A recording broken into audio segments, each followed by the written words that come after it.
The following podcast is taken from a live broadcast on Inspire FM.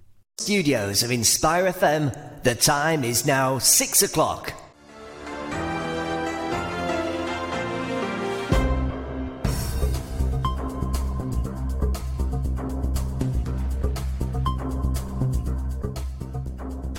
Assalamu alaikum, welcome to another edition of Friday Night Live with me, Abdul Akbar, on Friday the 16th of August 2019. This is indeed Friday Night Live, beaming out to the good people of Luton and surrounding areas tonight, and also to the good people of Sheffield, Nottingham, Derby and Peterborough through our partner stations across the nation. Top stories tonight is that Rashida Tlaib has rejected Israel's offer of a humanitarian visit. That's right, the US Congressman Rashida Tlaib has rejected Israel's offer to allow her to make a humanitarian visit to her grandmother in the occupied West Bank. And you'll know that Rashida is one of two Muslim Democratic Congresswomen in the US, and they had originally been due to make an official visit to the West Bank and East Jerusalem from Sunday. However, under pressure from US President Donald Trump, Israel denied them permission to visit the territory it controls. That is the top story coming out of the world news tonight. And also coming up on tonight's program, we've got an action-packed show. We're going to be about the very heated topic of Kashmir. We're also going to be talking about another very heated topic, that's back and muscular pain. Dr. Dalib Abu Bakr is going to be joining us. He's a local GP in Luton. And also we'll be talking about the very sad deaths of two young Muslim teenagers from Luton that happened in Clacton last Saturday. And of course, their funerals happened only a couple of days ago. We'll be remembering them and also talking about beach safety. And also we'll be talking about a very interesting topic as well. Luton's masjids are participating in a blood donations drive. Looking forward to hearing more about that, along with my very special co-host, Zafar Iqbal. Zafar Sahab, assalamu alaikum. Can you hear me? Walaikum salam. Yes, indeed. How are you? I am very well, Zafar Sahab. How are you doing? Long time no speak or hear. I know. The new radio silence, isn't there? Literally speaking. I know. Literally speaking, indeed. I can't hear the background tone that we have for Friday Night Live, but that's okay. Can you hear it now? The show continues. Oh, now I can hear it. It's back again. But obviously, we're going to go on to our first topic of the evening, and we're going to be getting on our guests as well on the line. We've got Professor Zafar Khan Saab, who's joining us on the line. He's head of diplomatic affairs of London's chapter of the Jammu Kashmir Relation Front. But before we go to him, I do want to very quickly make sure that we're able to go into the context regarding this story. So as you all know, the Kashmir crisis kicked off over a week ago now. It seems like it's only been a few days, but I'm sure to those of us who are from Kashmir will actually feel that this has been going on for a long time. And it is, of course, on the back of the fact that the decision to strip Indian-administered Kashmir of its autonomous status, they claim, Prime Minister Narendra Modi says, will free it from terrorism. Now, my question, Zafar Saab, and my question to those listening to the program tonight is that, was Narendra Modi's decision the right decision, given that they claim, the Indians claim, the Indian government claims, and in fact, a lot of people claim that a lot of violence was emanating from the region of Kashmir, and that this special status that was afforded to Kashmir, Article 370, and I'll be asking Dr. Zafar Khan Saab a bit more about that in a moment. But this special status was effectively creating separatism and what the Indians claim terrorism and dynastic politics and corruption. I look forward to finding more about that from our guests on the line in a moment. But Zafar Iqbal Saab in the studio, what do you reckon? I mean, what's your take on what Narendra Modi has done, and how do you think it's going to play out over the next few days and weeks? Because frankly speaking, Imran Khan seems like a bit of a lame duck prime minister right now. Somebody who effectively is going to the United Nations, and frankly, India is just ignoring the United Nations. I think you've hit it on the head there. India is ignoring the United Nations. That's essentially what exactly is done. I think Zafar Khan Saab will give you more details, but this article effectively tied Kashmir, both sides, I guess, the Indian side of the Kashmir, to the Indian Union Constitution, and effectively removing that effectively sort of does away with the conditions that were attached to the quote-unquote accession, I guess, to the Indian Union back in 1947 by the Maharaja, which was that the Kashmiri people be given a voice. There's a referendum, there's a plebiscite to decide how they want to go towards Pakistan, towards India, or independence. And that plebiscite was promised, and I think there was United Nations resolutions about this, but they've never been acted upon. And effectively, what India has done now is invaded the other side of Kashmir, or colonized it effectively. That's why the reading I get.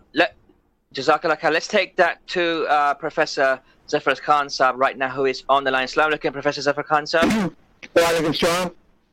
Thanks for joining us. You're live on the radio tonight. So, Zafar Khan Saab, effectively, Narendra Modi, Prime Minister of India, has said that the decision to strip Kashmir of its autonomous status would free it of terrorism. Do you agree with that?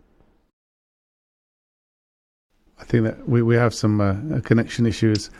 Okay, no problem. I mean, this is the question I have, Zafar Saab, for Zafar Khan Saab, which is effectively... To be honest, it's a ploy. If anything, it's going to increase that, because the people of the valley have already been feeling alienated for a number of years, many years, I would say. And what's happened now, effectively, they've been told that you no longer have the option of being free from the Indian Union. Yeah. You're going to be part of the Indian Union. And if anything, their grievance is going to increase, and the sense of violence. What I don't understand is that the Kashmiri people consider themselves to be an independent people. They don't consider themselves to be Pakistani. They don't consider themselves to be Indian. I'm talking about the majority here. I'm sure there are a small minority that consider them attached to Pakistan and or India. However, what we have to remember here is that Kashmir is a Muslim majority part of the world. Agreed? Right, Zafar Saab? Yeah, that's what the stats say.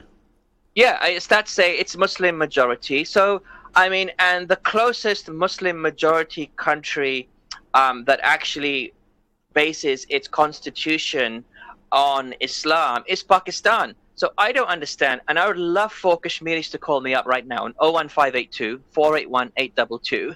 I'm happy to take you on the line to share your perspectives. But why I don't understand is, why do Kashmiris want an independent state known as Azad Kashmir or Kashmir, when they can have a nuclear powered ally and Pakistan with them as part of them, and they become part of Pakistan? Because surely they are much better protected if they are part of a large Muslim majority country, which bases its constitution on Islam, versus another country, India, which is not Muslim majority, it's Hindu majority, and clearly there is no connection between the people that live there and those in Azad Kashmir. What say you, Zafar Saab? Yeah, so I think that there's a couple of things there. I think the majority of the Kashmiris want that decision for themselves. That's the key thing, whether to join India, to join Pakistan, or be free. And that decision effectively has been denied to them through revocation of this particular act, which joined the Indian side of the Kashmir, Indian occupied Kashmir, to India. So whether the people choose to side with one or the other, or remain or be independent, that should have been the right of the people, and that's the right that has been enshrined, I guess, in the United Nations resolutions. And what's happened really is that that's now been denied, and they no longer have they don't no longer have the option to refer to the United Nations because effectively India has occupied that land. Okay, I think that noise meant that Professor Zafar Khan Sahib is back on the line. Zafar Khan Sahib, can you hear us? Yes, I can hear you loud and clear. MashaAllah, Jazakallah khair. Thanks for joining us live on the radio. We appreciate your time tonight. So my question to you earlier, which I don't know if you heard or not, but let me repeat it for the benefit of our listeners, is that the decision to strip Indian administered Kashmir of its autonomous status would free it of terrorism, according to the Indian Prime Minister Narendra Modi. Do you agree with that? I do not agree with that. I think it was an ideologically based decision by a regime or a government that is ultra chauvinist in its policies, and Kashmir actually has become a victim of its policies in order to gain politically in India itself for his party. So the decision has nothing to do with what was going on in Kashmir itself. You see, coming back to the decision to revoke Article 370 and Article 35A. The arrangement at the time of temporary accession of Jammu Kashmir to India was that there has to be, this was part of the arrangement, that India would be responsible for defense, foreign affairs and communications. And Article 370, in fact, was created within the Indian Constitution to recognize that arrangement. Now, in one way, once that has been revoked, the arrangement has also ended. Therefore, the situation, if you like, is same as, in terms of Kashmir's position, same as before 14th of August or 15th of August, respectively, 1947. So, Jammu Kashmir technically today is an independent country, but occupied by over 800,000 Indian military and paramilitary forces. But it's also arguably, by that logic, Zafar Khan Sahib, it's also arguably occupied by Pakistani troops as well. Yes, of course, but Pakistan has not unilaterally taken a decision which India quite obviously has done on 5th of August this year, and India is bound by agreements, not only United Nations resolutions, which number around 15, but also the 1972 similar agreement between India and Pakistan, which clearly stipulates that neither India nor Pakistan would unilaterally take any decision or take any actions to disturb the status quo until the resolution of the Kashmir issue itself. So India today stands accused of doing exactly what it was not supposed to do. But India's parliament, Zafar Khan Sahib, voted, a couple of weeks ago to reclassify the state of Jammu and Kashmir as a union territory, which effectively gave the government in New Delhi greater authority over the Muslim majority region of Kashmir, right? So, but this was a democratic decision. So, on one hand, Kashmiris are saying that we want the ability to actually choose our own destiny. But on the other hand, Narendra Modi, it could be argued, and look, I don't agree with what he's done, but the stance he is taking is a democratic stance because this has effectively been voted for by India's parliament. Well, that is not an argument that can stand in legal terms, because Kashmir is not an ordinary Indian state. Kashmir is a country which had a special arrangement. The ruler of Kashmir at the time of his accession gave only 3 subjects to the Indian Union. The rest remained with him or with his country or with the state that subsequently became a state within the Indian Union with reference to 370 and all the arrangements. So on top of that, you have the disputed nature of the region because Pakistan disputed the accession anyway. The people of Jammu Kashmir also disputed, and hence you have these the conflict in Kashmir, and there are, as I said, there are 15 plus UN resolutions which are still standing, and I dare say that the meeting today in New York of the Security Council, which Pakistan asked to convene, may have even made reference to that. I'm actually traveling at the moment, and so I'm not sure what the news is. But the Security Council was to meet at 11 o'clock UN American time today, which is around 4 o'clock our time here. Absolutely, Zafar Khan Sahib. You're absolutely right. Zafar Khan Sahib, just hold the line there for a moment, because I do want to make sure that all of our listeners are included on the conversation tonight. Listeners, you are tuned in to Friday Night Live with me, Abdul Akbar, and Zafar Iqbal here in the studio. Of course, right now we're talking about the very sensitive topic of Jammu and Kashmir and the position and, frankly speaking, the action that the Indian government has taken on making sure that Kashmir, the Indian side of Kashmir at least, is now effectively part of India and remove this special status that was afforded to that part of the region. It's basically Article 370 has been thrown out of the window.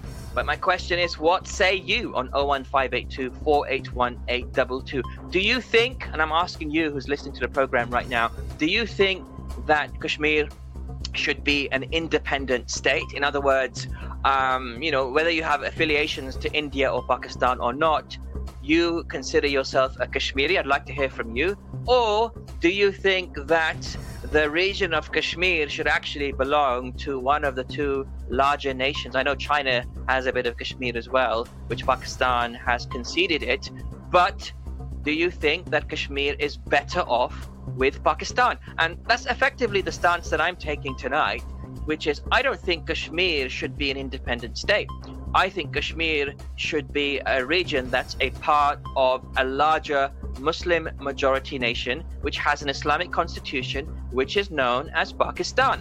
And I don't understand why people want their own independent small Kashmiri state. I think it's just nationalism. I don't think it has benefit for anyone if we take that route, and we can see the fruits of that route right now with respect to the United Nations response, which is effectively giving us words but very little action. 01582 481 822. I want to hear from you if you agree or disagree with what I'm saying right now. And by the way, it's okay to disagree. I want to go back to our guest on the line. We've got Zafar Khan Saab. He's been very, very helpful to join us. He's Professor Zafar Khan, Head of Diplomatic Affairs of the London chapter of the Jammu and Kashmir Liberation Front, and he is live on the radio with us right now. But I'd also love to hear from callers around the UK as well. Coming up a bit later on in tonight's program, by the way, we're going to be talking about back and muscle pain, and Dr. Talib Abu Bakr, local GP in Luton, is going to be joining us for that. And of course, we're going to be remembering the very sad deaths of two Lutonians, actually, who passed away in Clacton on sea just over a week ago. I will be talking about beach safety with the Royal National Lifeboat Institute, and they'll be joining us on the program. Very sad news to hear that just over a week ago. But the latest news coming out of Imran Khan, and I would love to get Zafar Khan's take on this in a moment, but Imran Khan effectively said today that the Indian government's fascist tactics in Kashmir will fail miserably to smother the Kashmiri freedom struggle. Now, the cricketer turned politician, in a series of tweets today, warned the Indian government that no force can stop a nation from achieving its goals when unity is achieved in a freedom struggle and death is not feared. So clearly Professor Zafar Khan Saab, clearly some very strong words coming out of the Pakistani Premier, but very little action. Why do you think that is? Well, that is a question that should be directed to him and to Pakistani government officials. But I think Pakistan party to the Pakistan and people of Kashmir, and as such, Pakistan has a local stand in the dispute, and therefore they have a role to play.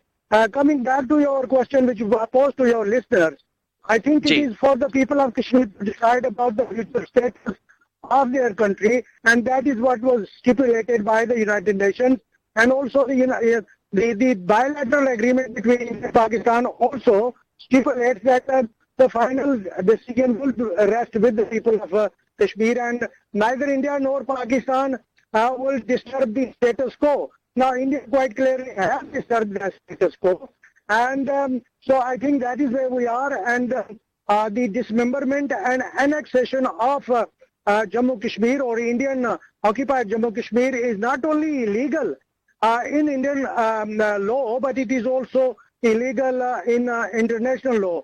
And so the processes that India needed and Mr. Modi needed to have followed were not followed in arriving at the decision that his government arrived at on 5th of August. Yeah, really interesting points there. Jazakallah khair for that, Zafar Khan. So just stay on the line with us because I want to come back to you with another question in a moment. But let's go to Zafar Iqbal in the studio, because Zafar Iqbal Sahab, what's your take on the tactics that Pakistan is deploying here? Clearly, I can see that Imran Khan is, going in and giving peace a chance first. And I don't think he's in the mood for a war right now. What say you? I think we should talk about war, to be honest. I think going back to your question about whether the Kashmiris should be part of Pakistan because it's a Muslim nation and it's got a Islamic constitution. Well, this particular article, Article 370, gave them that choice to choose to be part of Pakistan if they wanted to. By removing it effectively, that means that door has been shut completely. So the people of occupied Kashmir now are firmly in control of a federal central government, unelected, and basically with no input from the people of the valley, basically. So you talked earlier on about democratic decisions in Indian Parliament. Well, I think, like Zafar Khan has said, a lot of the decisions about these kind of things should be made at the local level, the local unit level, rather than the central level. So I don't think the central government has a jurisdiction, and I think that's been challenged or being challenged in the Supreme Court in India.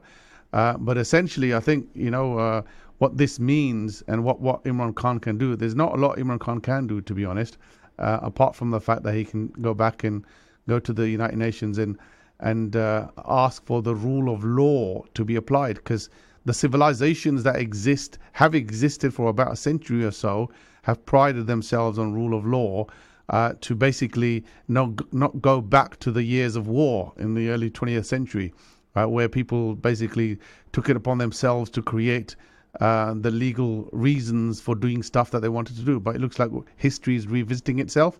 We're seeing that in Israel. Israel has taken it upon themselves to ignore the rule of law, and now India is following suit.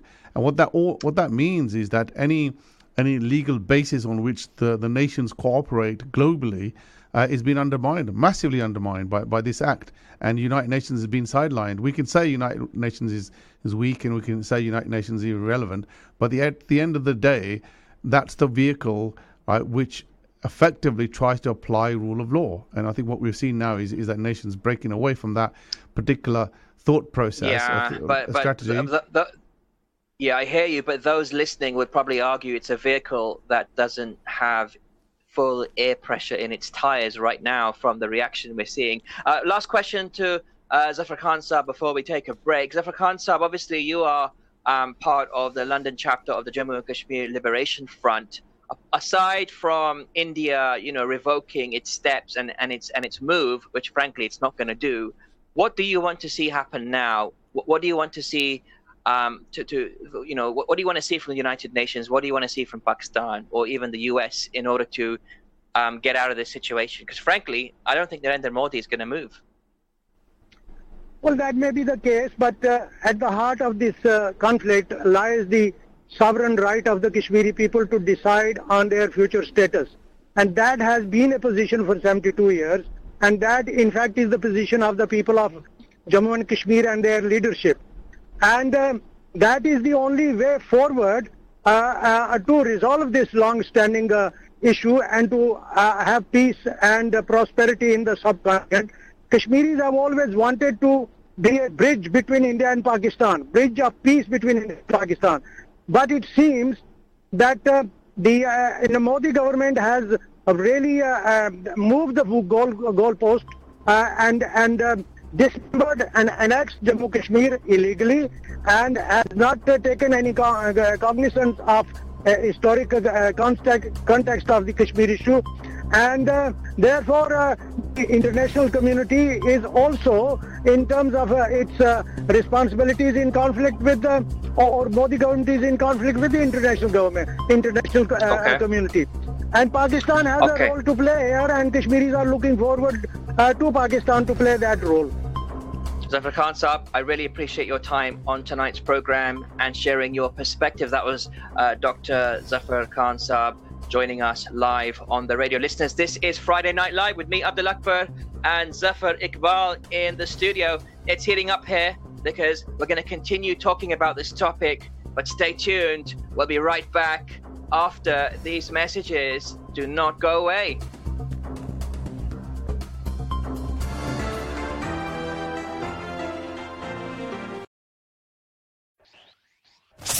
Inspire FM on 105.1 FM. Inspire FM.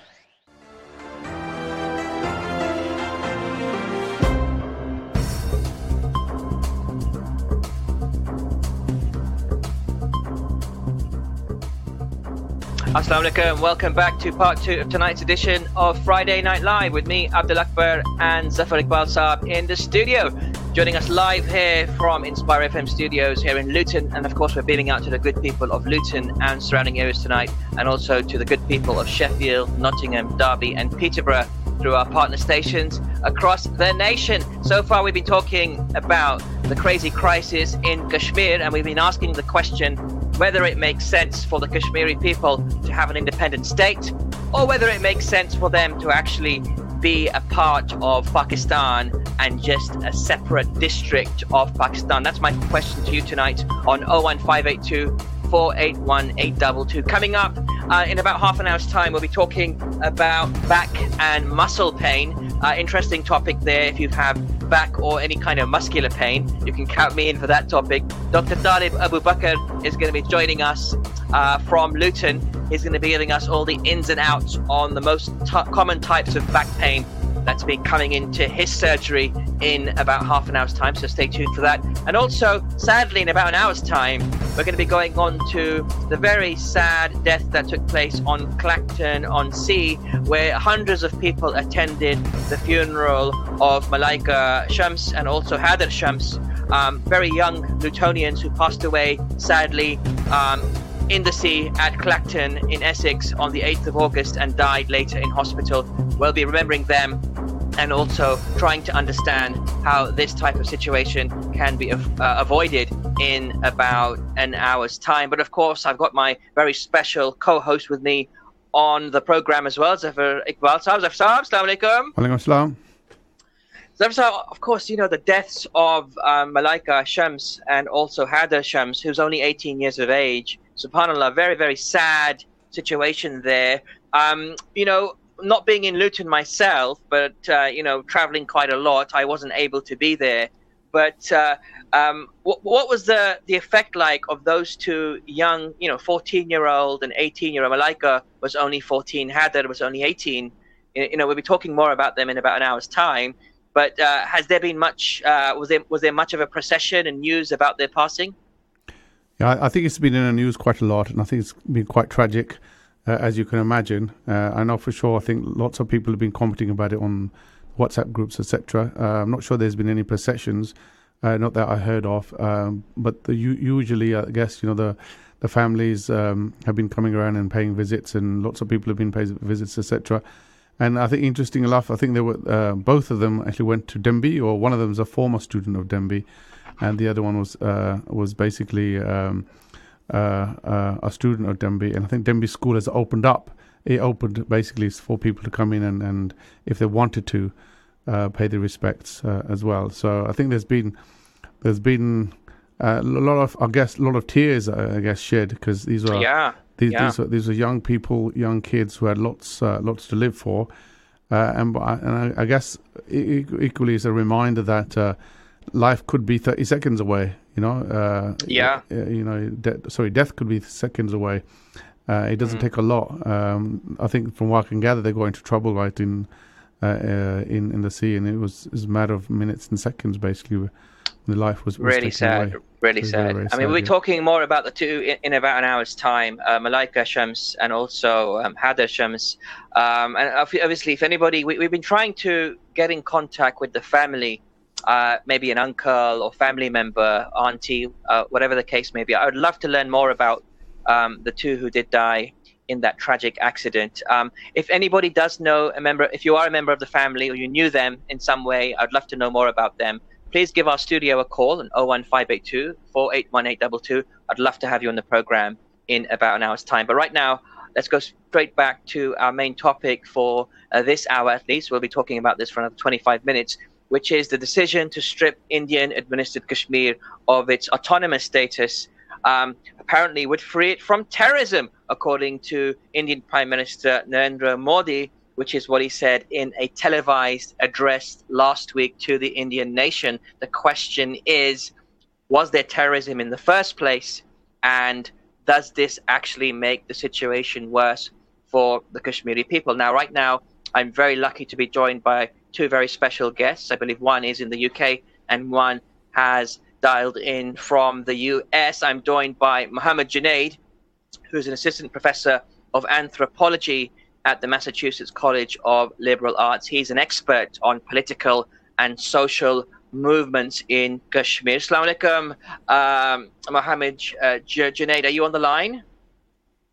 I don't think we have him right now. Yeah, we have Muzammil Ayub Thakur online. Oh, we have Muzammil Ayub. Okay, fantastic. So we're going to go to Muzammil in a moment. And we've also got Mehrush Tak, who's the co-founder of the SOAS Kashmir Solidarity Movement. Assalamu alaikum, Mehrush. Wa alaikum salam. Thank you so much for joining us on the line, sister. And also, as Zafar Saab mentioned, we've got Muzammil Ayub on the line. He's the president of the World Kashmir Freedom Movement, linked to the resistance leadership and also the freedom movement inside Indian occupied Kashmir. He's also the executive director of the Justice Foundation. Muzammil, if I may, let me start with you. Assalamu alaikum, first of all. Wa alaikum salam. Thanks for joining us. You're live on the radio. Muzammil, of course, somebody that's involved with Kashmir at the level you are involved in. Of course, I know that you regularly attend the United Nations and you speak quite prominently on this topic with quite some passion, I might add. We know that Pakistan has taken this topic to the United Nations today. What's the latest on that, according to what you understand? Well, at the moment, it's a bit of a stalemate. Both sides have been claiming that they've had some kind of moral victory. At the moment, it's no real moral victory or any kind of victory, to be honest. The Security Council, the motion that happened today was more of an in-house discussion as opposed to a major revamp of the existing Security Council resolutions. So this was not really something that could have been implemented or anything. It's more of an advisory position as it is. But more importantly, the current conditions of Kashmir are such that irregardless of what happens in those Security Council decisions, somebody or the other is going to veto it. And while these debates and discussions are going to go on, the people inside Kashmir are going to be continued, they're going to face the continued ban on mobile connectivity, on internet, on landlines, on communications, on media, social media, anything that you can think of has been banned. People are unable to go out onto the streets. They are unable to buy medicine. They are unable to take... this is crazy. I mean, Muzammil Saab, just sorry to interrupt you, but this is absolutely crazy because I was just reading recently as well that India is the only country in the world that has the highest amount of internet blackouts. Like, they literally disconnect the internet more frequently than any other nation on earth. That's just ridiculous. Absolutely. And, in your intro, you also mentioned about the issue of terrorism, that is there actual terrorism inside Kashmir? Of course there is terrorism inside Kashmir. But the problem is that terrorism is being perpetrated by the Indian army through their government.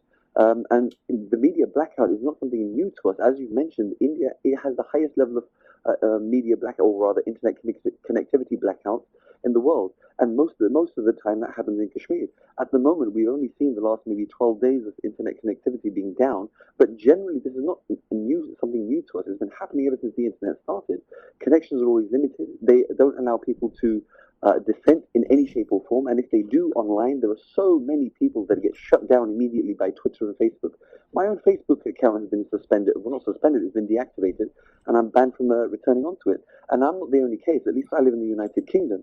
Those people that are still living inside Kashmir, or those that are living in India, if the cyber cell finds them dissenting against Indian rule, what happens is that they get not only do they get shut down, they get arrested. And more often than not, these boys, young boys that are getting arrested, many of them, you never really hear back from again. You have the Public Safety Act, which is something that you can be jailed under their law 2 years without trial. And if you have 4 or 5 different charges, you can be in jail for 10 years without trial. It's crazy. But Mazoma, let me ask you this, because you said that a lot of the terrorism is actually coming from the Indian side, and especially the Indian army. I'm sure India, if they were representing themselves here, they would disagree with that. In fact, Narendra Modi claims that actually the move that he has taken, which is to revoke the Article 370 and the special status that it afforded Kashmir, will actually take away the separatism, the terrorism, and the corruption that has engulfed, he claims, Kashmir for so many years. I'm sure that you would disagree with what he has said, but they would claim that there has been a lot of terrorism and a lot of quote-unquote jihadi activity coming from the Pakistani side. I mean, what say you to that? Well, it's very simple, really. Ever since the BJP government have been in formation, especially you have to remember that the BJP have won the election again on the back of anti-Muslim sentiment. This is something we can't hide around about this. We can't beat around the bush. It is factual that they have won their elections time and again, both times, because of anti-Muslim sentiment. And that doesn't just necessarily stem from the Kashmir issue, it stems even from the minority issues that exist inside India. Obviously, you must have heard about Delhi being the rape capital of the world, the beef ban and the lynchings that happen. And when it comes to Kashmir, the nationalism that exists inside India is transferred in such a methodical way to hate the nation, to hate the Kashmiris, and to criminalize every single one of them. When it comes to the armed resistance, within the United Nations Charter, within the framework, there is a provision that allows occupation, if you are an occupied territory, to resist by any means necessary to protect your land and your freedom. And that is exactly what the people of Kashmir have been doing. And that is, and if it was any form of terrorism, then the United Nations would call the people of Kashmir resisting Indian occupation as terrorists, and they never have.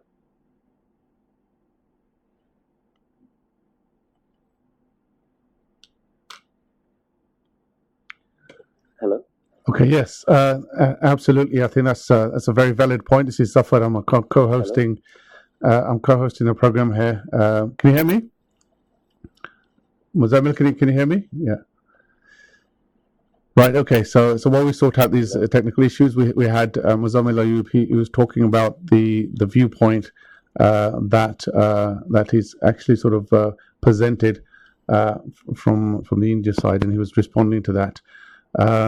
Muzammil Saab, can you hear me? No. Okay. His line's dropped. Right. Okay. Let's move on. Let's get a view from Marush. Hi, Marush. It's Zafar. I'm co-hosting with Abdul Akbar. I'm just trying to sort of get your view on the I guess the marches that happened yesterday, and then your view as to what. Can you hear me? Can you hear me, Marush? Not really. Can you hear me? It's quite faint. It's quite faint. Okay. Can you hear me now? So we're just trying to get your view on the latest events in Kashmir. Perhaps you have a comment to make on the events of the last couple of days. Sorry, Assalamu alaikum. Can you hear me now? No, your voice is quite faint. Apologies, we're having a few technical issues here. Can you hear me now?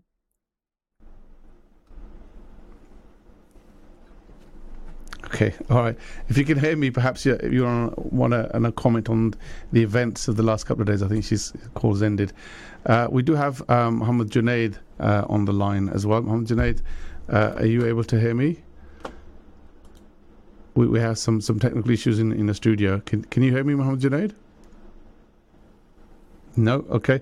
So while we're trying to sort out those issues, we have been talking about the decision by the Indian government to basically revoke Article 370, a legal instrument which tied Kashmir to the Indian Union, to revoke it and basically to administer or govern Kashmir from the centre. And we were talking about the fact that the net effect of that is that the aspirations of the Kashmiris, the possibility of them having an independent voice, an opportunity to either be part of Pakistan or be part of India, that instrument or that voice is now removed.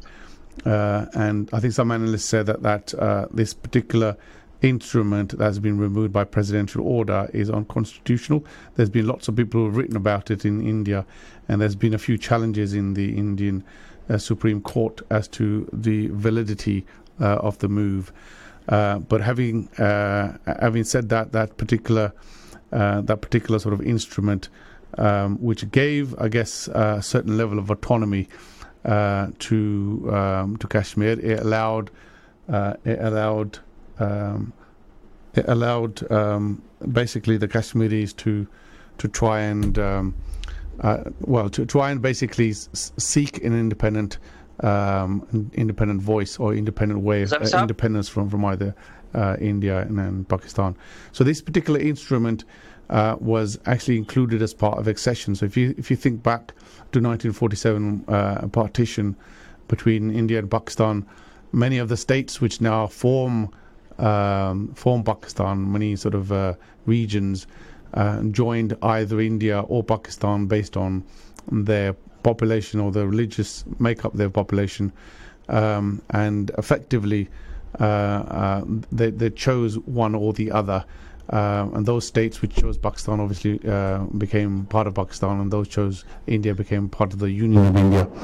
And what's happened here effectively now is that the Kashmiri rulers at that time decided that they want to Assalamu alaikum. Walaikum salam. Can you hear? Walaikum salam. I can hear you loud and clear. We are back on the line, sir. But I was just listening to what you're saying, Jafar Saab. Really, really interesting points you're making there. We've actually got Mehrush Tak on the line as well. And before we go to that, sister, let me just welcome all our listeners tuned in to the radio tonight, because this is, of course, Friday Night Live, beaming out to the good people of Luton and surrounding areas tonight, and also beaming out to the good people of Sheffield, Derby, Peterborough and Nottingham through our partner stations across the nation. That's right.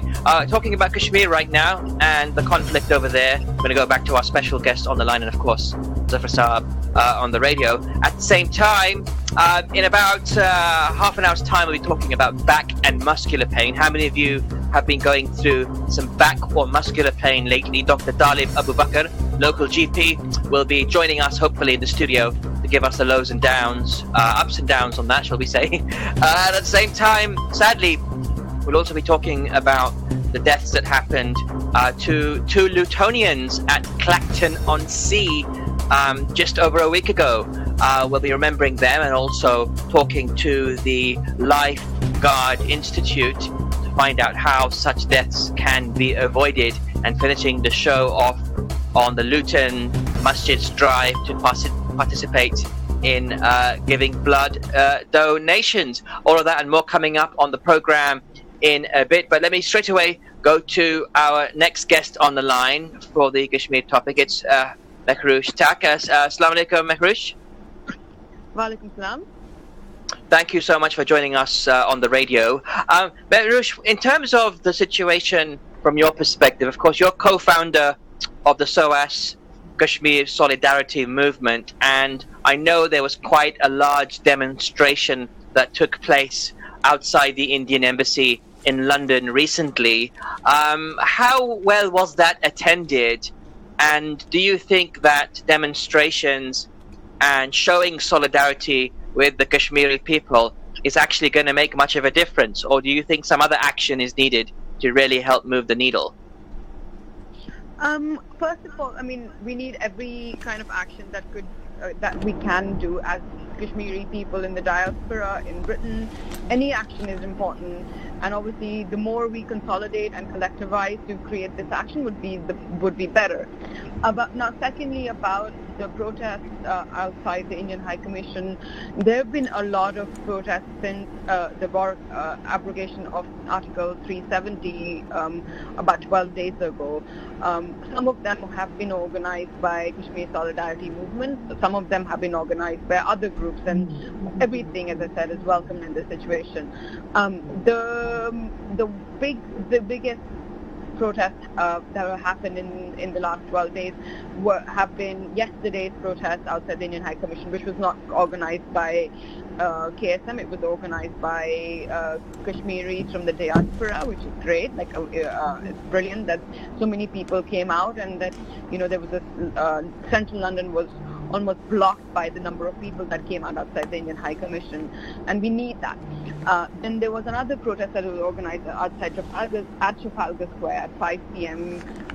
Yesterday evening, which was organized by KSM, plus many other groups that have showed solidarity with Kashmiris, including SOAS India Society, the South Asia Solidarity Group, and many more like that. So it's not just the few of us. Kashmir Student Action is another group that came around, and they played a big part in organizing yesterday evening. That's really nice. That's really nice that there's lots of solidarity going around. Very nice to hear about. But at the same time, I want to get your views on, for example, the actress Priyanka Chopra, who, as you know, is a UNICEF Goodwill Ambassador. But she came under fire this week for effectively scoffing at a Pakistani-American woman's challenging question to her. And what do you know about this? And what are your thoughts on Priyanka Chopra and the position she took? Sure. Before I come to Priyanka Chopra, I do have to say something more about the protest yesterday. What that Gigi? is that, to a large extent, both these protests at the Indian High Commission and at Trafalgar Square were co-opted by other solidarity groups that were not Kashmiri, and that is a problem. And people who do show solidarity with us Kashmiris need to understand this at the moment, that it's not about them, it is about Kashmiri. So there are a lot of people from Khalistan movement who are there, a lot of people, Socialist Workers Party, a lot of people from Pakistan who became physical with Kashmiris yesterday, and that is not right. And I have to put this on record today with the many people who do show solidarity with Kashmir, who stand with Kashmiris right now, and we really do need their support to understand that you cannot take over the Kashmiris' voices themselves. Now, coming to Priyanka Chopra, I think that's an important one too, because people like her, who are Indians, or celebrities in general, have a big mass following, and people follow them, however apolitical they want to be. People follow them as role models. And in Priyanka Chopra's case, she's also UN ambassador for peace. So it is hypocritical of her to say that she supports her army, but at the same time does not want war, which is a contradiction in itself. So she's happy to have a war as if it came to it, it was okay for her to have a war. But yeah, she doesn't love them, but at the same time, she wouldn't mind war to happen if it came to it. So that was quite hypocritical.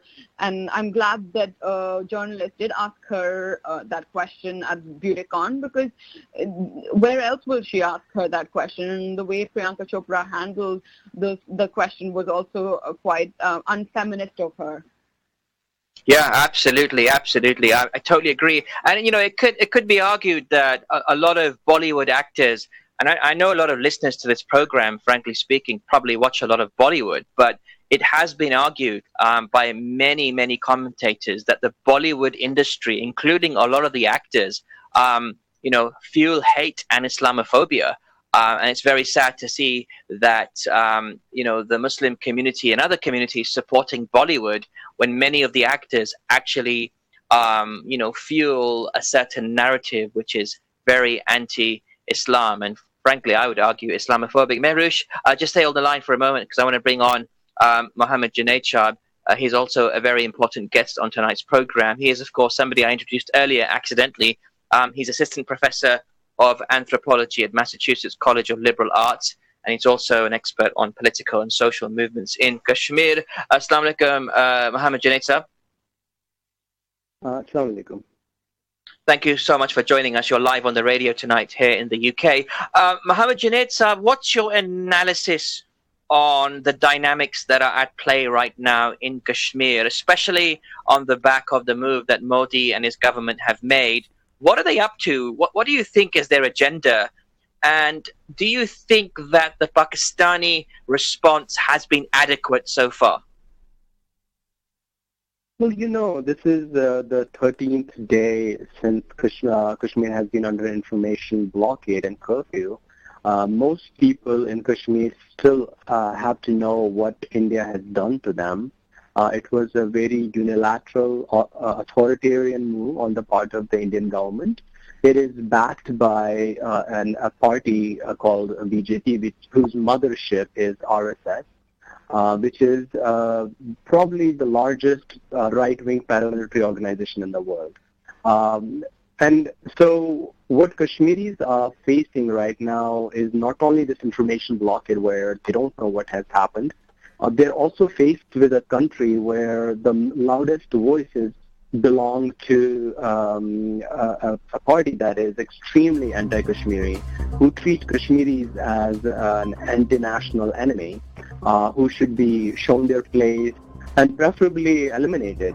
And many Kashmiris have for a very long time known and felt that the ultimate agenda of this right-wing streak within the Indian politics, which has become the mainstream now, is that they want to remove Kashmiri Muslims from Kashmir, or at least turn them into a disempowered minority. So once people in Kashmir realize what has happened, once they come to know the full scale of these moves, there is going to be huge resistance. On the question of Pakistan, I mean, there is... Mohammed Junaid, if I can ask you just to hold the line there for a moment, because we need to take a very short break, but we'll be right back in a moment with our guests on this topic and more. Stay tuned, listeners. You're listening to an Inspire FM podcast, making available our popular programs from our daily broadcast on Inspire FM.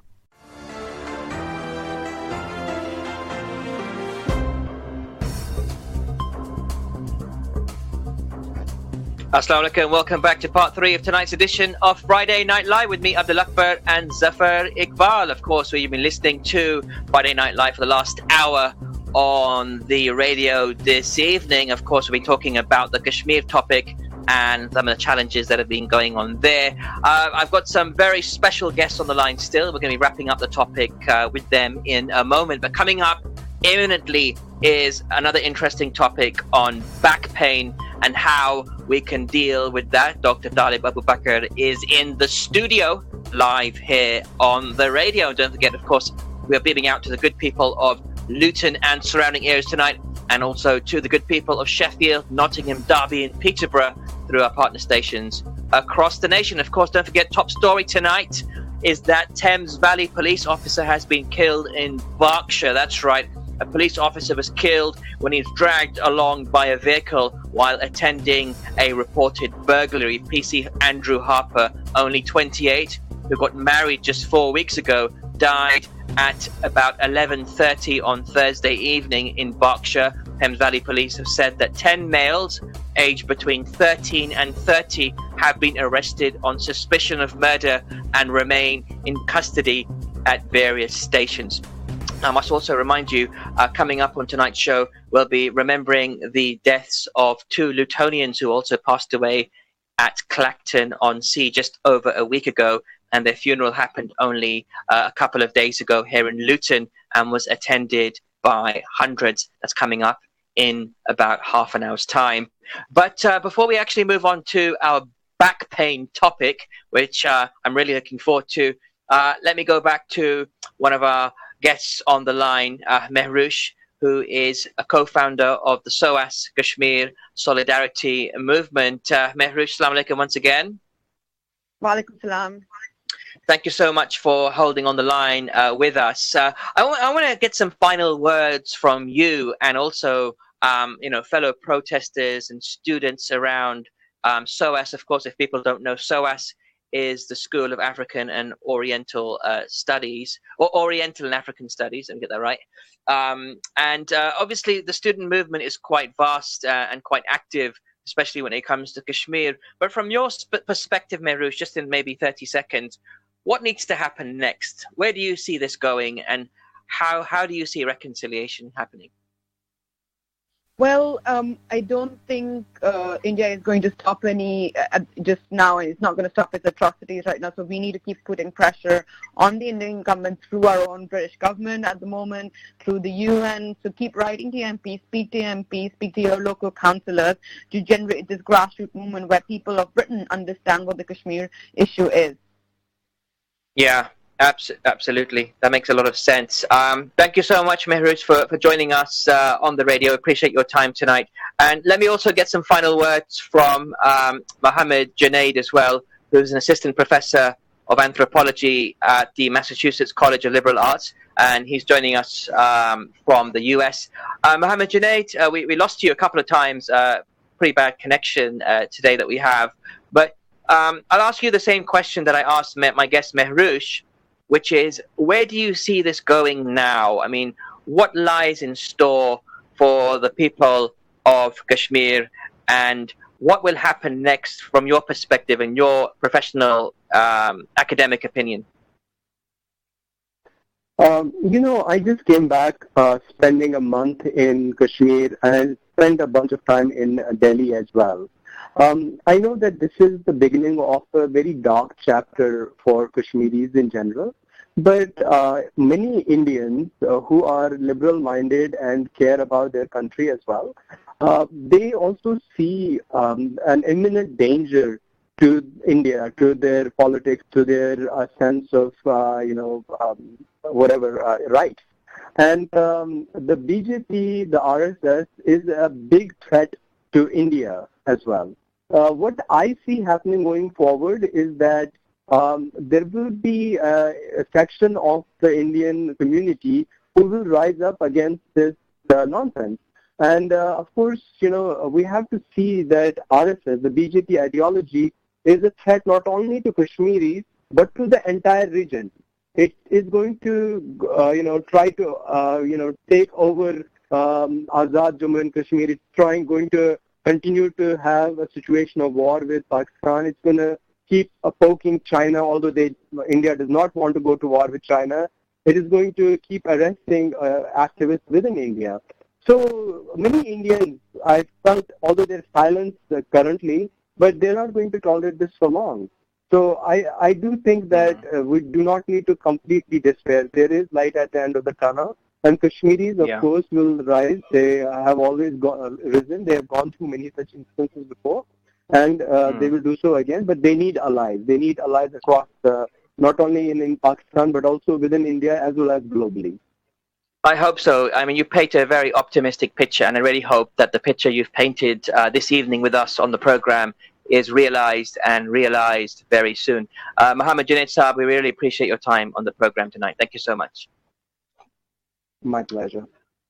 Okay, that was Mohammed Junaid Saab from the Massachusetts College of Liberal Arts. And listeners, this is Friday Night Live. We're going to be moving on to our next topic of the evening tonight. And just a very quick reminder also, coming up on tonight's program, we'll be talking about the Clacton sea deaths of 2 young Lutonians. We'll be talking to the Royal National Lifeboat Institution on some of the safety aspects of beach safety.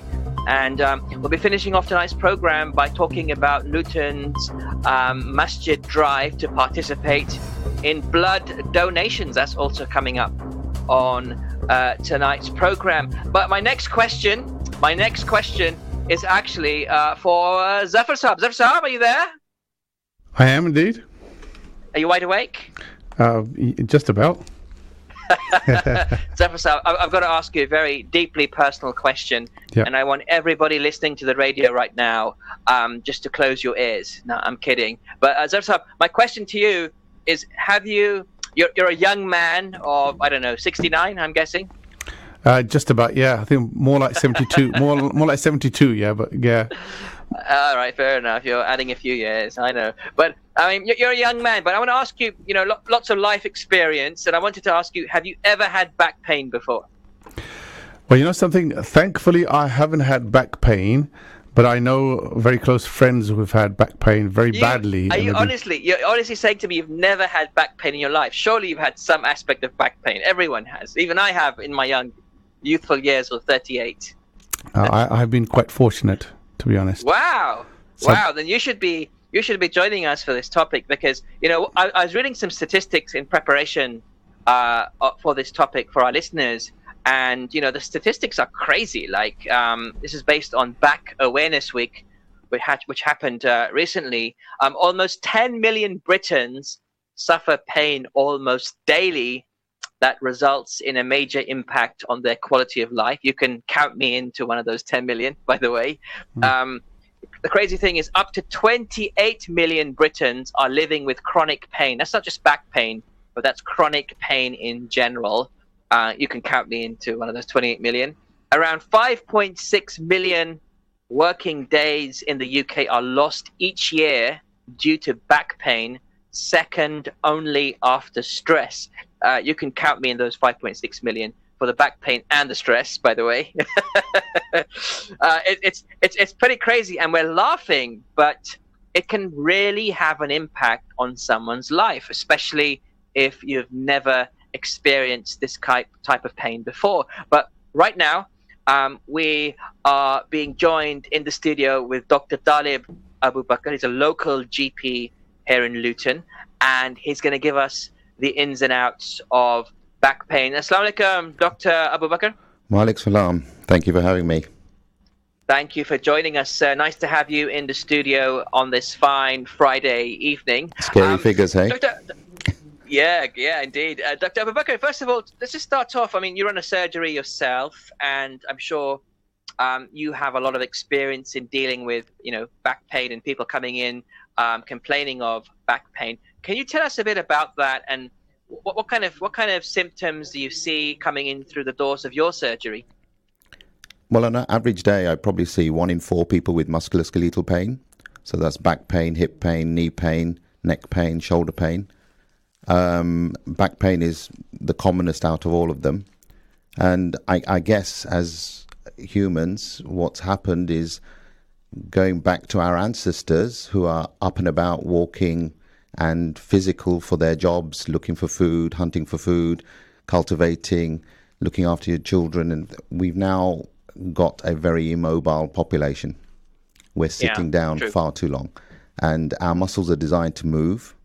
So when you sit down, particularly in chairs, the muscles start to get weak and lazy, which then causes instability of the bones around your back. And you get movement. And when you get movement, your body doesn't like movement of bone because it reacts a bit like a broken bone. You start to get pain. And then what happens is the whole muscle goes into spasm. And when your muscles go into spasm, lactic acid builds up and you get extra pain. My goodness. And that's effectively how it happens. And you make a really interesting point about our lifestyles, because a lot of us have desk jobs where we're kind of sitting behind a laptop. And also, every single one of us listening to the program tonight actually has a mobile phone in our pocket. And I think posture, as you're kind of alluding to, has a real impact on the way our bones move around and stuff, especially your neck as well, Dr. Saab, because, I mean, you just have to go into a train or a bus or just look around you outside. Everyone's got their necks bent down looking at their smartphones, right? Surely that's going to cause some kind of pain somewhere around your 100%. I mean, spine. We're seeing children getting neck pain and back pain now, which we didn't see before because they've got very supple muscles and stuff. But it's all to do with their smartphones. If you think of your head, an average head weighs about 5 kilograms. If you take a weight of 5 kilograms and just put your arm out holding that weight, literally within 5 minutes, your shoulders will hurt, your upper back will start to hurt, everything starts to hurt. Well, we're expecting this thin group of muscles called your neck to hold up this 5 kilogram at an angle that it's not supposed to be at. So when you think about how you look at your smartphones, your head's tilted forward looking down, and then you're expecting your muscles to hold that 5 kilogram weight for half an hour, 45 minutes, an hour, hour and a half, 2 hours. And we wonder why it starts to ache and become painful. Very, very interesting. That's absolutely makes a lot of sense there. But I mean, the question I'd have for you as well, Dr. Abu Bakr, is that when we look at back pain, I'm assuming there's different types of back pain. Some people might have pain, maybe the lower back, maybe some others may have it in the upper back or shoulders or neck, as you've suggested. What sort of back pain do you see as the most common coming through the doors of your surgery? Is it lower back or upper back? Yeah, lower back is by far the most, and then the upper back and neck. The neck is second, and probably the mid back is third. But lower back is by far the most, and then neck. And it is, and you can almost predict it by what people do.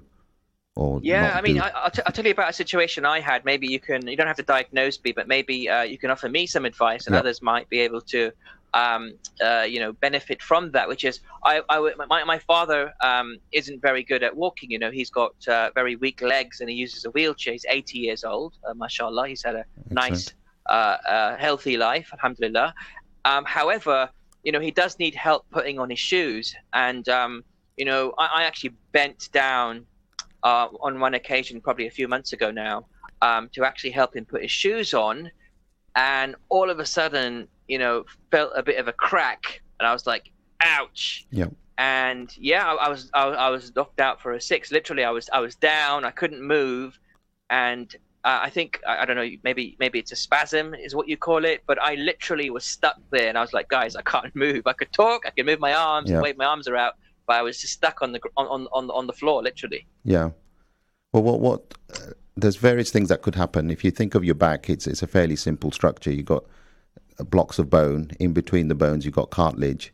The purpose of the back is to protect the spinal cord that runs through it, which supplies all the nerves to the rest of the body.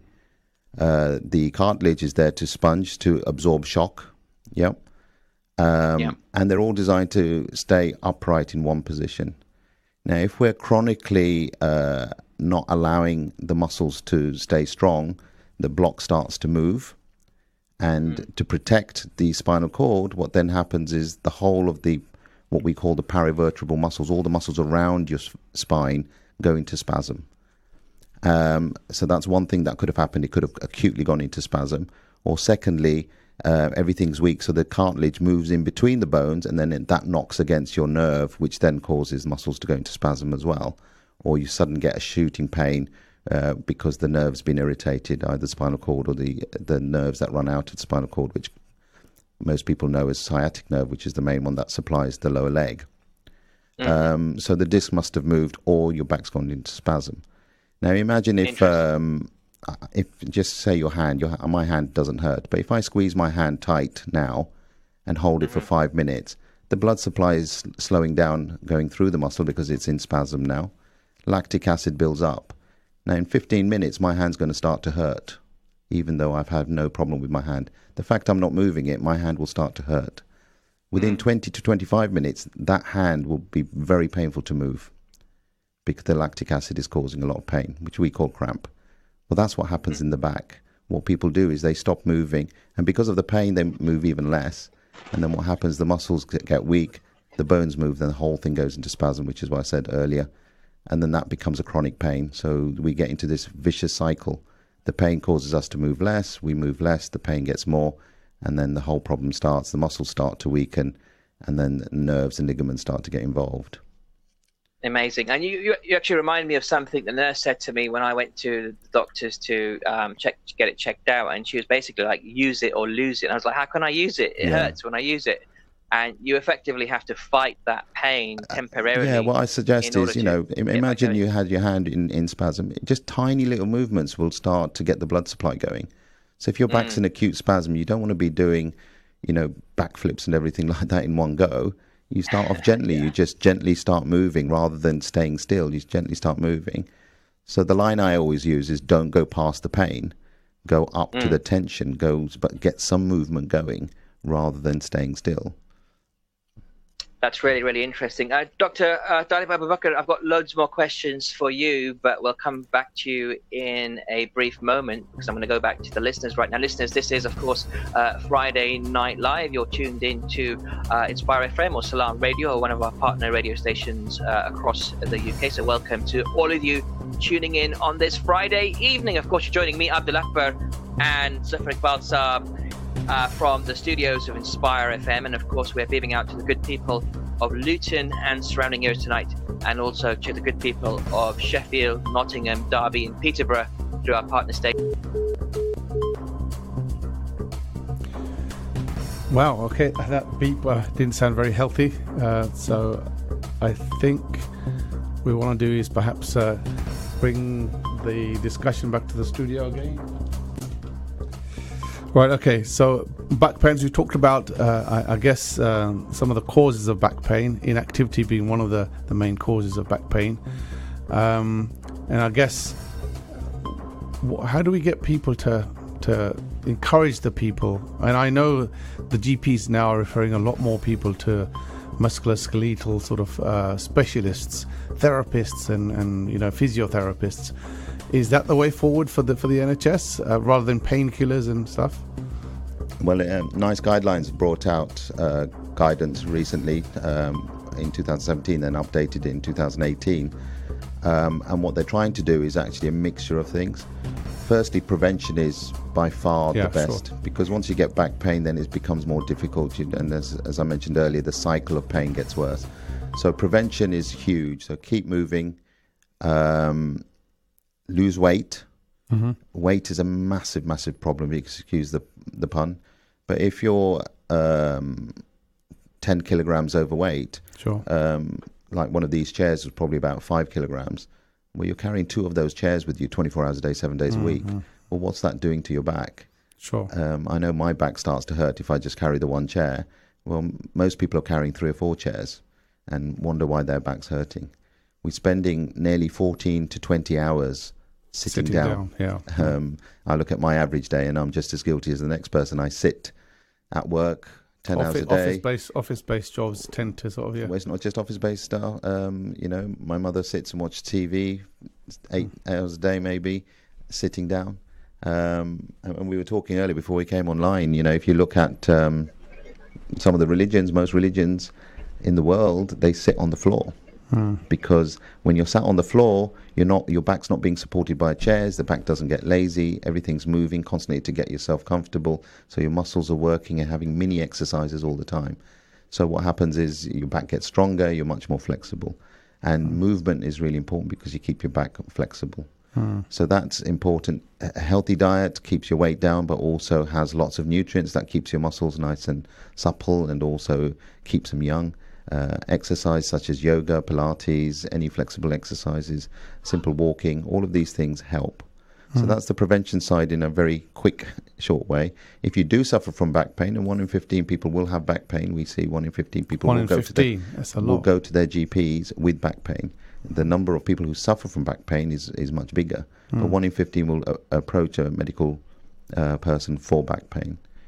For those when it flares up, the simple thing would be to just start gentle exercise, gentle movement, painkillers such as paracetamol, ibuprofen if you can take it, ice packs or heat pads, and keep moving.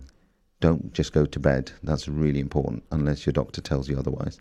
And then if that doesn't work, most back pains will be acutely painful for about 4 to 6 weeks, and then it will start to improve as long as you're doing your stretching exercises, as long as you're moving. If that's not working, then you need to think about whether we need physiotherapy, chiropractic, osteopath. Okay, all right. So I guess these are typical sort of ways to deal with the situation. I think you talked about prevention, and I think there's a lot more emphasis now, isn't it? A lot of the national health resources are being diverted towards prevention type of things, healthy living, healthy lifestyles, etc. Zephyr, I've got a question, if I may. Of course. Fire away. Dr. Saab, I've got a question for you, and I was just listening to what you were saying, really interesting. But my other question would be sleeping position, because a lot of people get back pain just merely because of the position that they sleep in. I was wondering, what is the right position to sleep in? Is it on your back? Is it on your side? Is it, what's the right position from a medical perspective? Sleeping positions really start to cause people problems when all the other bits start to add up, and then the sleep is just the extra bit on top. So what I mean by that is that all the other things we talked about, posture and lack of movement, all of that causes you to get to the tipping point, and then when you sleep badly on top of that, then it starts to get worse. But I think the mattresses add to the mattresses. You need a good, a strong mattress, not soft. Not soft, because what your back is designed to be straight, and there's a little curve in it and everything. But if your mattress is soft, the bones aren't aligned; they sink, and then the ligaments and everything work harder to try and keep it straight. So then they tie and give you pain. What about those memory foam mattresses? Yeah, that you they're quite good because they do give you support. See, yeah, they give you support, so they're quite good. What you don't want is an old mattress that's just sags. And I normally say to people, sleep in what's comfortable for you. If you've got sciatica pain and things like that, you can have. going to have to check out his mattress, I think. Exactly. So I did that a long time ago, to be honest. I think I've been... Yeah, chucked it out 20 years ago. He's still got this new one for 20 years now. Fantastic. Well, really interesting advice there. Dr. Abu Bakr, we're running out of time, but if there's any other bits of advice that you wanted to give in maybe a minute, anything else that's really important for our listeners to know about back pain? Back pain, I mean, it's a huge topic on its own, but lose weight, exercise regularly, flexibility, things like yoga and Pilates is really good for you. Eat healthy, stay stress-free. Wow, that's all my wish list, effectively. Yeah. It's working on it. A lot of very easy things there to achieve, isn't there? There's lots of things out there. Stress-free, lose weight, all that's effectively stress-free. I'm probably wrong on that one. Wish list for I would say reduce. I would say reduce your stress because there is stress everywhere. Reduce your stress. True. Learn have islands of moments where you can be happy and stress-free for those moments. Fantastic. Really appreciate your time, Dr. Dalib Abu Bakr. Really appreciate your advice. Well, thank you so much for joining us on Friday Night Live, sir. Thank you so much. Thank you. Salam, listeners, this is Friday Night Live, and of course you're listening to me, Abdul Akbar, and Zafar Iqbal Saab on the line. And of course, we're going to be taking a short break in about a minute's time. We'll be talking about a couple of topics coming up in the next half an hour. We're going to be talking about the sad Clacton sea deaths that took place just over a week ago with two young Lutonians who passed away sadly in Clacton. And also we'll be talking about the Luton Mosque's drive to participate in getting more blood donations. Looking forward to that topic as well. So far on the program tonight, we've had lots of interesting topics. Of course, we'll be talking about the Kashmiri topic and the situation between Narendra Modi and Imran Khan, and of course Kashmir struggling in the middle there. And we've just talked about an awesome topic on back and muscle pain. Don't forget, two more topics coming up on the next part of tonight's program. Of course, this is Friday Night Live with me, Abdul Akbar, and Zafar Iqbal Saab. We'll be right back after these messages. Don't go away. You are listening to Spy FM.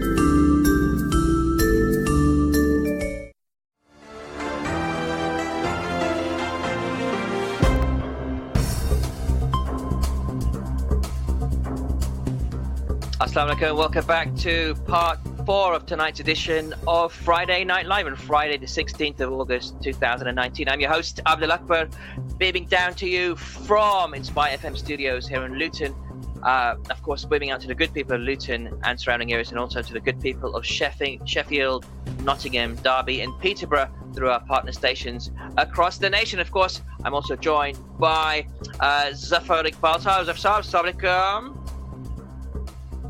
Assalamu alaikum. I'm still here, mate. I'm still here. Don't worry, I'm still here.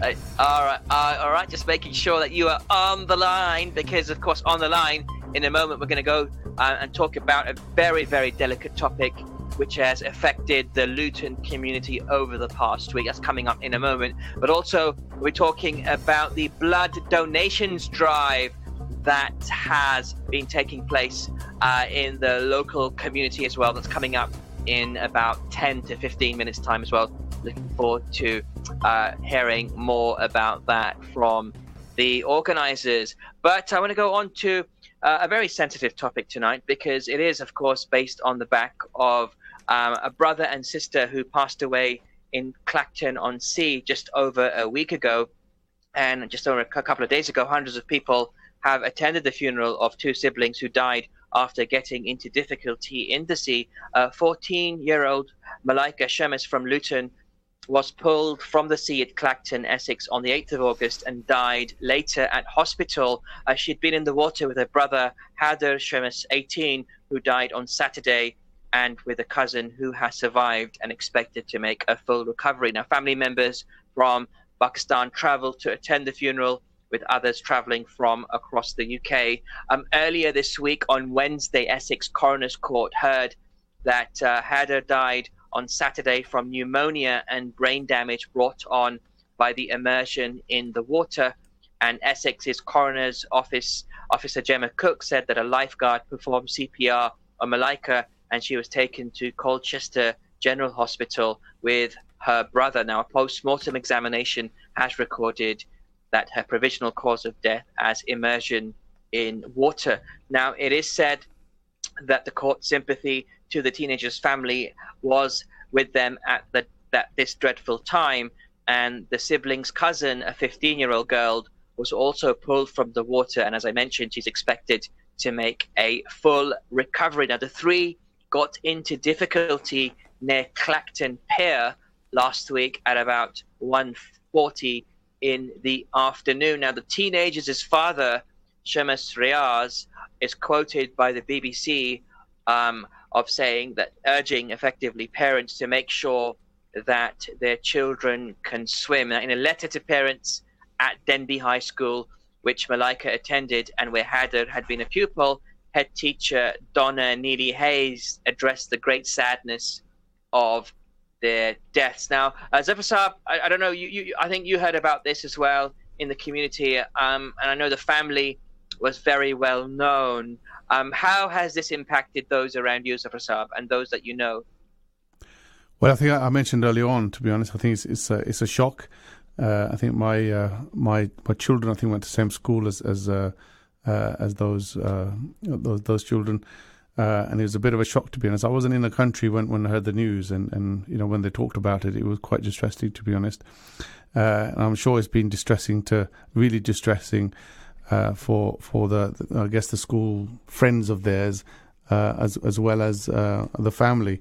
But you know, I think as I mentioned earlier on, it does make you reflect a little bit, right? And when something like this happens, when somebody so young who's got everything to live for suddenly depart, it does remind you of the fact that life is so fragile, and there's so much that needs to be done, right, to actually sort of try to stay safe, I guess, and you know, constantly sort of being aware of you know, safety, right, when you're out on trips and seasides, etc. Because it's not necessarily that if you're living away from the seaside, you're always aware of the dangers and risks associated with swimming on at seaside. So, which I guess you know, Nick is going to talk a little bit more about, who's our guest today. Yeah, that's right. And I love what you said about safety there. And I mean, you know, we've got the new Conservative Prime Minister Boris Johnson talking about, you know, improving safety on the streets. And of course, this is all on the news that a police officer was killed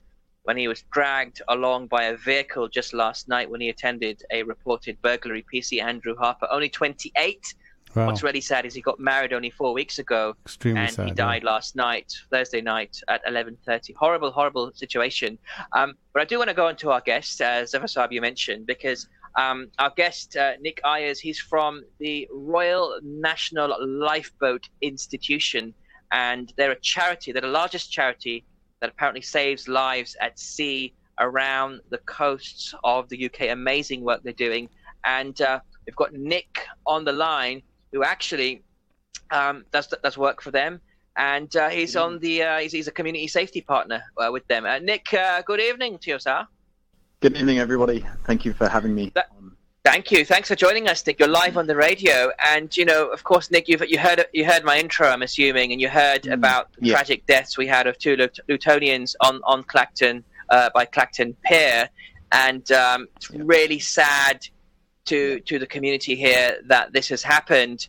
But your charity does some fantastic work trying to save people that get themselves into difficult situations. What sort of work do you do exactly? Yeah, I mean, firstly, condolences out to the family, the wider community of this tragic, horrible incident. Drowning doesn't just affect the immediate family. It really does affect the wider community. So the RNLI, it provides a 24-hour, 7 days a week lifeboat crew, and that's made up of mostly volunteers who quit their jobs on the ring of the pager and launch the lifeboat. We also operate a lifeguard service as well, where we have just over 240 beaches in the UK and Ireland that goes alongside our 238 RNLI lifeboat stations. And that's our sort of immediate rescue service, if you like. And then we also have a range of other activities that we try and reach a wider community at these coastal locations and also inland as well. So that's our education teams, where we have volunteer education presenters inland and out on the coast. There's a team of community safety, so the team that I work with, and we also have volunteers out on the coast delivering those community safety messaging, who are sort of integrated into those communities, getting across safety messages that are relevant at that town or that village, in the right community. And Nick, quick question for you, if I may, because you're talking about safety messages, and we heard that tragically the two youngsters that died by Clacton Pier just last week died, according to the coroner, with immersion. What exactly does that mean when somebody dies of immersion? Is that effectively drowning? Is that what we call drowning, or what? Yes.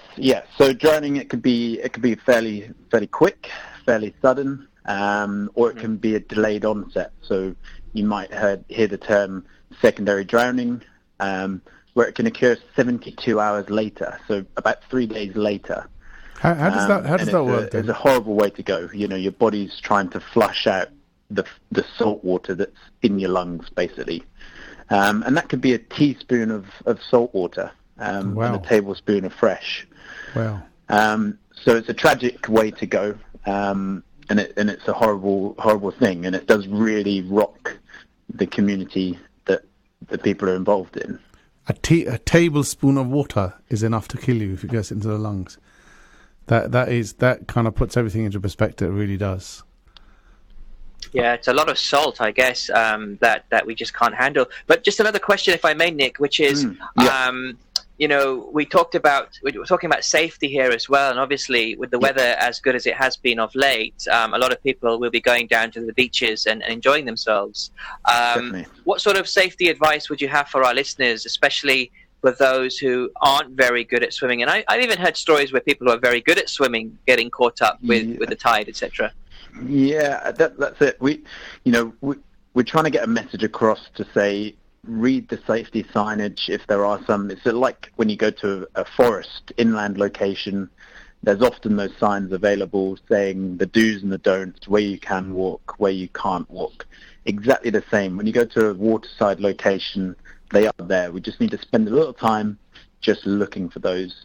If there's supervision available, like your beach patrol, your lifeguards, or your wardens, go and ask them, especially if you're not sort of familiar with that environment. Go and check in with them, ask where the safest places to go are, where the places where you can and you can't go. And then if you do get into trouble, if you are out of your depth, there's a simple life-saving message that we are trying to get out to the wider community, and it backs our drowning prevention campaign, which is our Respect the Water campaign. And you can Google it. Just Google it, type it in, Respect the Water. It's linked to the RNLI. And it's a simple message of float.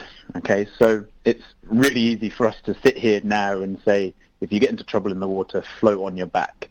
But it is ultimately the best position to get into if you are in difficulty in the water. And it's by extending your arms out, extending your legs out, making sure your airway is clear of the water, and spending around about 90 seconds, okay, And again, it's really easy for me to say this right now, but if you can do that, it will really strengthen that sort of ability to cope in the situation that you're in.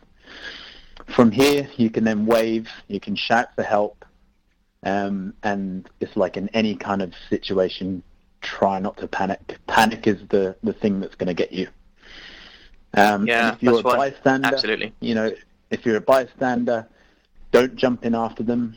Find something that floats, like a football, a life ring, a piece of equipment that you can reach with, like a stick, and dial 999 or 112 and ask for the emergency services. If you're not sure who it is, whether it's the Coast Guard if you're down at the coast, or the Fire and Rescue Service, just describe what is happening in front of you. Describe someone's in the water, they're in trouble, find out some landmarks. That's the easiest way. So don't enter the water, try and find something that you can rescue them with. Do you know what, Nick? The advice you give about floating on your back is fantastic advice. I mean, I'm not the best swimmer on the planet. Yeah, I can swim, but not very far. But one thing I can do, and one thing I learned to do, is float on my back and float without panicking. And I think if there's anything that folks should take away from this, especially if you're not a very good swimmer or you don't know how to float on water, and it's okay. You don't have to be ashamed if you can't do that, but definitely take time to take your kids out to the swimming pool and just get lessons, I guess. It's exactly the same as if you go on a skiing holiday. You're not just going to go and book a trip and go down on the steepest run. You're not going to take your mountain bike out before you even ride a mountain bike. Be aware of the hazards around the water like you would on those mountain bike trails or ski seasons or whatever. Treat it with the same respect as that. Go and learn how to have a swim, learn how your body reacts in the water, and then you can enjoy it. You can know what to look out for. Absolutely. Nick, one final question for me. Clacton. I can't hear the other. It's blank. So can you not hear me when I speak? Okay, all right, that's fine. I don't think Nick can hear you. But anyway, I can't hear anything. Sorry. No worries at all, Nick. Let me go ahead and thank you for your time and your advice, and of course, once again, share our thoughts and condolences with the family of those two Lutonians as well. Nick, really appreciate your time from the Royal National Lifeboat Institution, sharing that awesome advice. Thank you so much, sir. Thank you. All right, listeners, this is Friday Night Live, and of course, we've got a few minutes left of tonight's program. And what an interesting program it has been thus far. But Zafar Sahab, I mean, this just goes to show, we do need to get those really important skills for life. And one of them is at least floating in the water on your back. Well, swimming, I would say. Swimming is a really, really important life skill. Swimming is the ideal, but I mean, as a minimum, especially if you're going to get into the water. I love Nick's analogy there, which is you're not going to go down skiing off the piste unless you've taken some proper skiing lessons, right? It's a really good analogy. Indeed. I mean, water looks so approachable when you see it. You see people having fun and having a good time, but it can get very dangerous, very deadly quite quickly if you don't know what you're doing. Well, it's true. It's not just sad. It's not just a sea. If you remember a while back, I recently married a couple in Dubai. Basically passed away in a swimming pool, didn't they? So they managed to get into trouble, true. And it was like within minutes and seconds, it was all over. And it can happen anywhere, not just in Dubai. It can happen anywhere in the world where there is a swimming pool. You just need to make sure you're well prepared for what you are about to get yourself into, and respect don't take the any water. risks, I guess. Yeah, awesome. Well, let's move on to our final topic of this evening, listeners, because it is a very interesting topic, and I'm looking forward to hearing more about this with our final guest of this evening on the line. And of course, Zafar Sahab, I think you know a bit about this as well, which is mosques in and around Luton have been participating in a blood donations drive, which is very exciting. And Zafar Sahab, is Dr. Abu Bakr still there? Oh, yes, he's still here, and he's willing to contribute to this particular topic. I need his contribution in a minute, because I would want his expert opinion on blood donations, because a lot of people say that they won't ever need blood, and they don't want to take donated blood for all kinds of reasons. So I would love the doctor's opinion on that in a moment. But before we do that, let's go straight to Imran Beg, who is the main driver behind this blood donation drive campaign in Luton, which I think is awesome. Imran Sahab, assalamu alaikum. Wa rahmatullah. How are you doing, brother? Thank you. Alhamdulillah, bro. Thank you for joining us on the program. We've got about 8 minutes left to really hear about this awesome work that you've been doing. So tell us what's been going on and how is it going so far? Yeah, so alhamdulillah, we've started the drive. We've done a few instances last year and continuing this year. It's just to get the participation of our immediate community, the Muslim community, and as well as the wider community, up in terms of participating, giving blood. Now, to be honest, myself, I've been guilty of this myself for many years. I hadn't given blood till about just over a year ago. And then, to be honest, that's when I found out how much of an acute problem it really is. Just to kind of illustrate it, for example, the BAME community in the UK, we are 15% of the population, but the blood donors who actually donate blood from our community is about 5%. So, subhanAllah. So what you're saying is that the black and minority ethnic people are taking, but they're not giving. Absolutely, we are taking. Oh my goodness. We're giving a third, we're taking 100%, and we're giving 33%. So, not good. And when I actually went to give blood at a local to the centre in town centre, one of the nurses actually is a brother, he's a Muslim brother, and so that this is where really something really hit my mind, and I asked him, I was what is generally the participation? He goes, bro, our community are the worst, subhanAllah. He goes, we take really, but we never give it. And this is a Muslim brother who's a nurse. Didn't know they existed, exactly. But it's amazing, right? Yeah, there you go. Yeah, exactly. He's working in the town centre. I mean, we walk past the blood donation centre probably, several times a year. I mean, depending how frequently you go, you have to go past it to go to the library, yeah? So we all know of the place, but we all just think that someone else is doing this good work, but in reality, there's a big shortage. So Imran, let me go to the doctor for a moment, because Dr. Abu Bakr is in the studio, and I'd like to benefit from his medical expertise here as well. Dr. Abu Bakr, quickly, if I may, which is, when people donate blood, surely, people they could have, disease in their blood. And I'm sure nobody wants to benefit from blood that's contaminated or has issues. How does the blood bank figure that out? Many decades ago, even before I became a doctor, I've been a doctor a long time, there were issues because we didn't know about all these bacteria and viruses that were around. But now it's very heavily screened, and certainly the British blood donation is probably one of the best in the world. So it's very safe to receive blood. But also there's benefits of giving blood in addition to religious reasons, but also giving blood helps reduce heart attacks. It reduces heart attacks by 88% in some people. Wow. Your risk of having a heart attack because you're losing a bit of blood because we've got more blood than we actually need.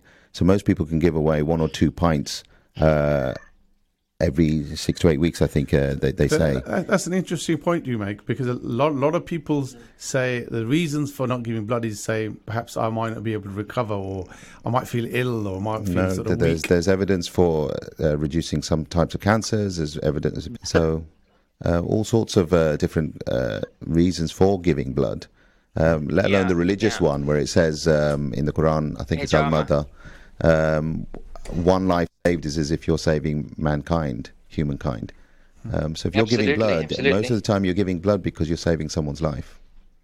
That's an amazing point. Thank you for that, Dr. Abu Bakr. Imran, we've only got a few minutes left, but I would love to know what you did when you saw that, not enough BME folks are giving blood. What did you do? Yeah, so I thought, the immediate place for us, for the Muslim community, I thought was to try and get numbers up, to get awareness really, is the masajid. And to be honest, I think we can try and utilize the masajid more. So I thought, let's speak to some of the local people, local. Come on, leaders. bro! A masajid is a place for prayer. You can't give blood in a masajid, bro. Come on. So surprisingly, to be honest, pretty much everyone we spoke to, they were pretty much on board with it. And I said, look, this is a very, a transcending issue. It doesn't, it crosses, sectarian and various bounds, and so it's something that everyone can relate to. We know there's a need. There's no difference of opinion. You mean you're not going to have people saying, I don't want any Wahhabi blood or any this blood or that blood? No. Okay, just making sure. Bro, so when...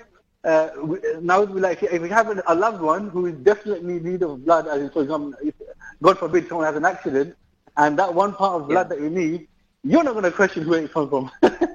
Absolutely not. No way. I'll take any blood that I can get hold of, as long as it's a human blood. Exactly. So I think that's something that we don't realize until you have someone close to you who is in need of blood, that how important this really small, something we think as small as really actually is. We can be so dependent and so reliant on that one little pint of blood. We would pay the world to have it if it's going to save our loved ones, our sons, daughters, parents, whoever, their life. And subhanAllah, we just don't realize until they're in that situation how important it actually is. So what's the biggest challenge you have right now? I mean, are people receptive to it? Are people giving blood? Are people actually taking it up? So we're making various kind of successes in different places. Again, I think it's awareness, and people, like I said, the response is varying. In some masajid, you get more people signing up, and others, the participation isn't as strong. But I think right now, at least if we can start getting the awareness out, and then the more and more people realize that, to be honest, a lot of it is to do with ignorance. We don't realize, we don't know how important the issue is. And so at least if we don't get as many people to sign, at least if we can get the awareness out, then eventually we're hoping that more and more people will sign up as time goes by. Wouldn't it be amazing? Imagine at the beginning of Jummah, for example, maybe there was not during the khutbah, of course, but before the khutbah begins, there's like a demonstration to a Jummah congregation. And look, here is somebody about to give blood. Of course, that somebody who's giving the blood will have to go and do their wudu again, because you'll break your wudu. But it's a really good way of getting out to the public and the community that, hey, this is good for our health, but it's also good for the community. Amazing. Yeah, absolutely. I think we can develop it more and more as time goes by. But essentially, with all the masajid, what we're saying is we don't want just an announcement at the end of Jummah. We need the khutbah to be based on this theme for people to understand. We need it to come from the minbar and the imam talking about it for a good 15-20 minutes, so that people understand and realize what the issue is. A lot of the time, things like this take like a 10-second announcement at the end, and people don't even get to realize what the issue is. So really, to try and get this out to people, and because we know, alhamdulillah, no matter what you're doing and whether you pray, what your level of participation is in Islam, most people pray Jummah. You can say 99% people, especially male, they pray Jummah. Yeah. So I think the minbar of Jummah is something that really needs to be utilized more in things like this and other similar kind of campaigns, inshallah. All right. Well, Imran, we've got to leave it there, but I really appreciate you joining us on the program and sharing your amazing activities. Jazakallah khair for that. All right, listeners, Jazakallah khair. Listeners, this has been Friday Night Live with me, Abdul Akbar, and Zafar Iqbal. So I'm going to go ahead and thank also Dr. Dalib Abu Bakr, local GP here in Luton, sharing his medical expertise as well with us on the program this evening, and hopefully we'll have him back in the future as well. But this has been another FNL show. We hope you enjoyed it. We'll be back next week for some more action-packed topics. Until then, Assalamu alaikum wa rahmatullahi wa barakatuh. Thank you for listening to our podcast. Why not tune in to our live stream at inspirefm.org and follow and subscribe to our social media platforms at Inspire FM Luton.